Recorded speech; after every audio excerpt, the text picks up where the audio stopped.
Usulan kami kepada tim reformasi kepolisian LI yang terbentuk, memasukkan tim audit dalam penegakan hukum di lapangan bagi institusi polisi. Lebih baik dari hari yang kemarin. Puji syukur kita panjatkan kepada Tuhan yang Maha Esa, pencipta langit dan bumi, laut dan segala isinya. Kita diberikan kesempatan masih bisa hidup sampai pada saat ini. Dan juga terima kasih kita ucapkan kepada Bapak Presiden Prabowo Subianto, Presiden Republik Indonesia, yang sudah membentuk tim Komisi Reformasi Polisi berjumlah 10 orang. Dan diantaranya adalah tokoh-tokoh yang sangat piawai dalam hukum dan bidang reformasi. Dan yang pertama adalah Jimmy Asidiki sebagai mantan MK tahun 2023 sampai 2028. Dan yang kedua adalah Bapak Yusril Isa Mahendra sebagai Menteri Koordinator Bidang Hukum dan HAM, Imigrasi dan Pemasyarakat saat ini. Dan yang ketiga adalah Bapak Otto Hasibuan yang sangat piawai dalam penasehat hukum dan bertugas sebagai Wakil Menteri Menko Hukum dan HAM pada saat ini. Dan yang keempat Bapak Tito Karnavian, Jenderal Tito Karnavian, mantan Kapolri dan saat ini menjadi Menteri Dalam Negeri. Dan yang kelima adalah Supratman Andi Aktas sebagai Menteri Hukum pada saat ini. Dan yang keenam adalah tidak asing lagi Mahfud MD sebagai Menko Bidang Polkam. Dan beliaulah yang gigih menyuarakan berantas mafia hukum. Dan kalau beliau dulu mengatakan waktu masih zamannya SBY ada mafia peradilan dan SBY mengatakan mafia hukum. Dan Mahfud MD menyatakan industri hukum. Ada industri hukum yang katanya jaksa kolaborasi dengan polisi dan hakim kolaborasi dengan pengacara untuk bisa mengalahkan atau memenangkan suatu pengadilan. Ini harus dicegah, kata beliau. Semoga dengan masuknya Mahfud MD dalam Komisi Reformasi Polisi ini bisa dijalankan dengan baik. Tidak ada lagi industri hukum di negara ini.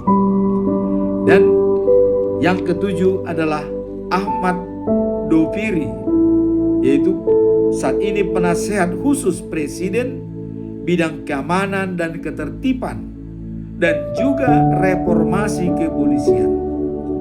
Dan yang kedelapan adalah Bapak Jenderal Listio Sigit Prabowo, Kapolri existing pada saat ini. Dan yang kesembilan yaitu mantan Kapolri tahun 2019 sampai 2021 yaitu Jenderal Idam Aziz.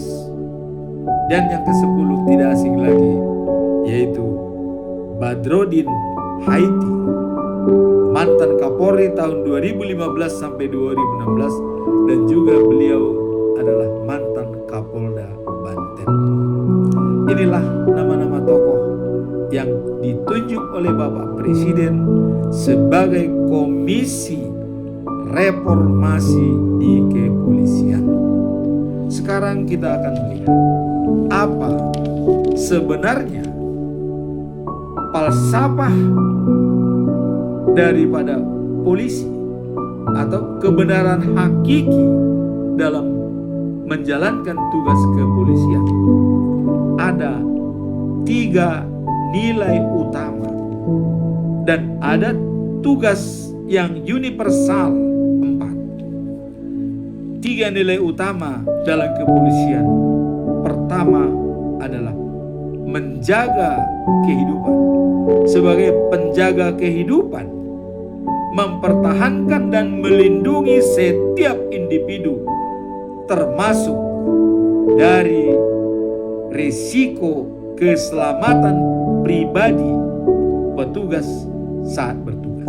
Jadi ada dua sisi, menjaga keselamatan individu dan juga keselamatan dia sebagai mengayomi masyarakat. Kemudian pembangunan peradaban berkontribusi dalam menciptakan dan menjaga tatanan masyarakat yang beradab dan memiliki budaya patuh hukum.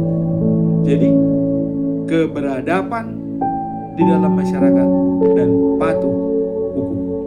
Polisi harus menjaga peradaban. Dan yang ketiga adalah pejuang kemanusiaan. Kemanusiaan yang adil beradab merupakan tugas dan tanggung jawab polisi di lapangan.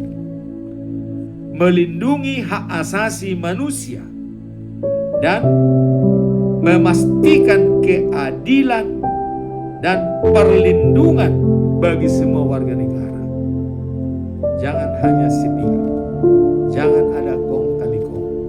Melindungi semua warga negara, tidak berpihak kepada golongan atau kepentingan pemerintah atau kepentingan perusahaan, tapi menegakkan keadilan bagi seluruh rakyat Indonesia. Kemudian di samping nilai utama daripada polisi, ada 4 tugas yang universal yang harus dijalankan oleh polisi. Pertama, melawan kejahatan. Dan di sini adalah menindak kejahatan dan menegakkan hukum. Ini harus jelas.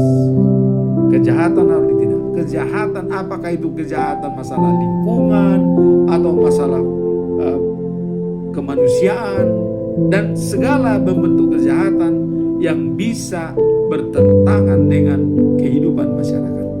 Polisi harus berani menindak kejahatan. Dan kemudian yang ketiga adalah mencegah konflik. Harus polisi dapat mengurangi terjadinya konflik yang lebih luas. Seperti sekarang ini yang dihadapi oleh bangsa Batak di Tapanuli Raya, masalah peradaban manusia dan juga terhadap perusahaan. Ini harus benar-benar dijaga, jangan sampai terjadi konflik dan tidak berpihak sebelah, harus adil kepada semua pihak. Dan yang keempat adalah memberikan bantuan.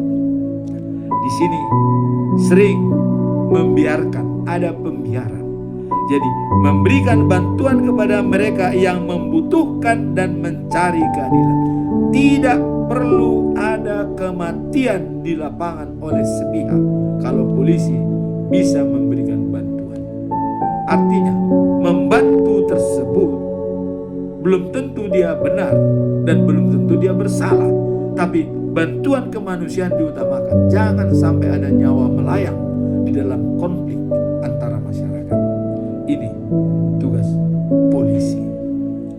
Sekarang kita masuk bagaimana nantinya Komisi Reformasi Polisi ini disampaikan kepada Bapak Presiden.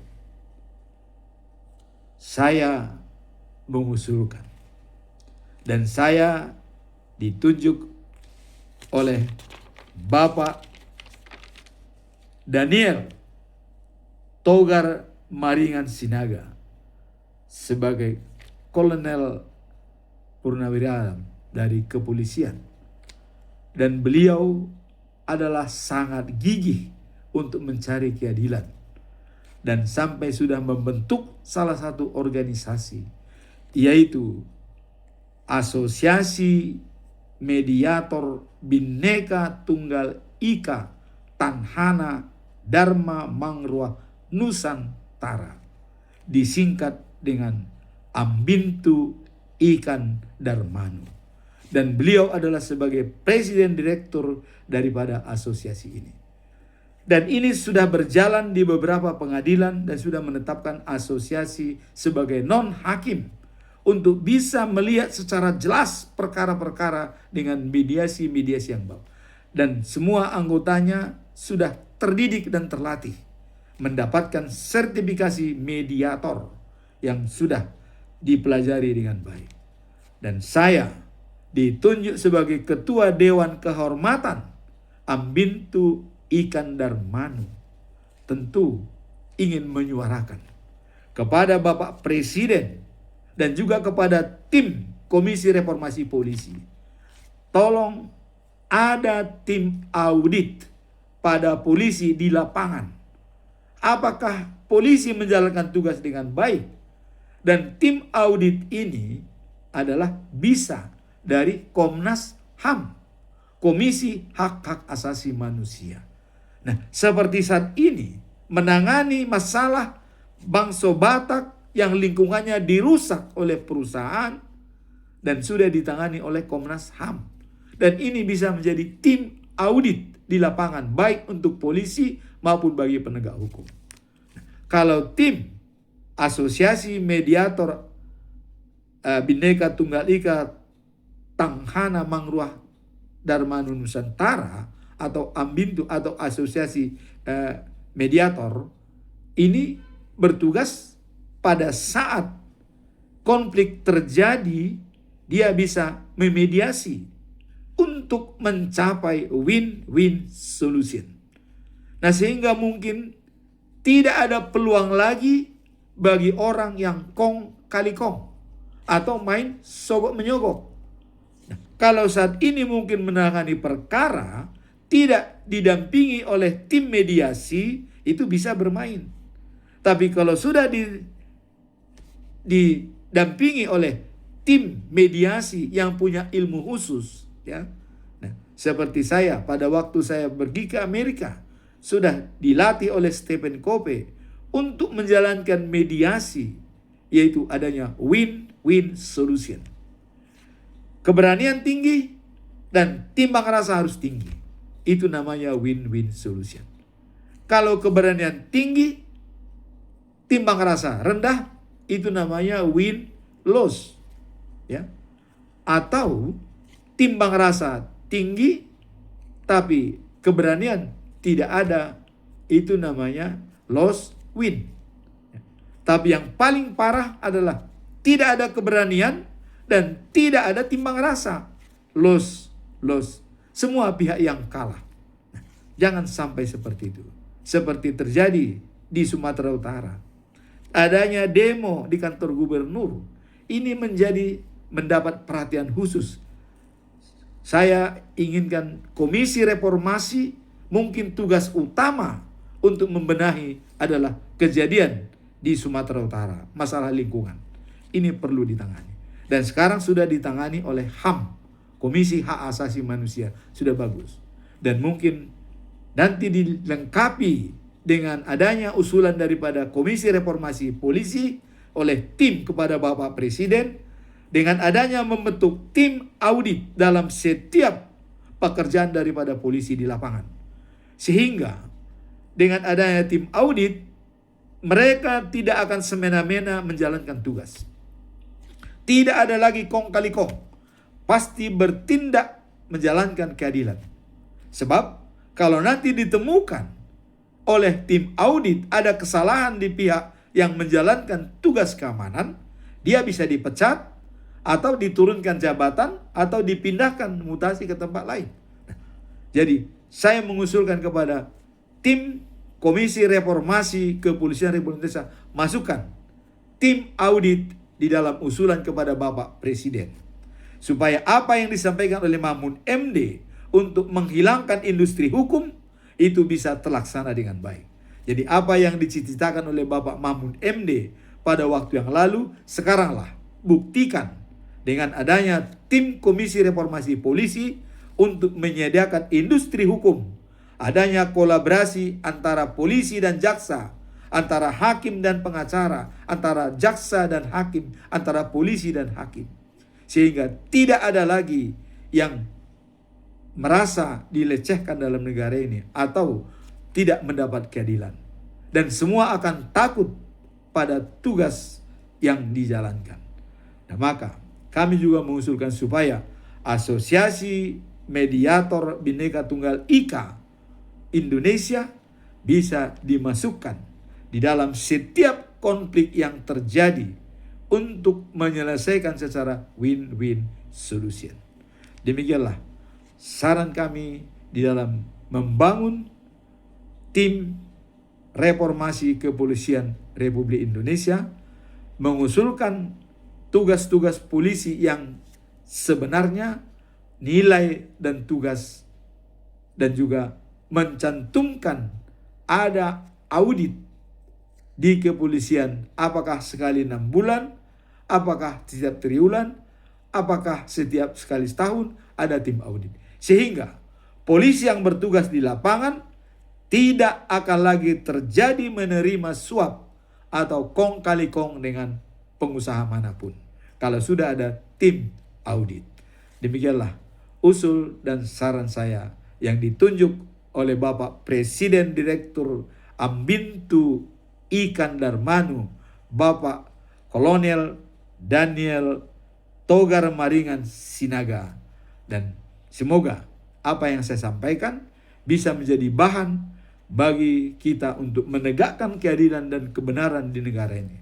Sehingga dengan adanya asosiasi mediator di setiap tingkat pertentangan bisa mengurangi banyaknya orang yang terhukum di lembaga pemasyarakatan dan menghilangkan orang yang tidak mempunyai perjuangan rasa keadilan, yang terpinggirkan atau yang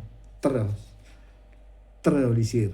Nah, inilah menjalankan karakter Allah, yaitu keadilan,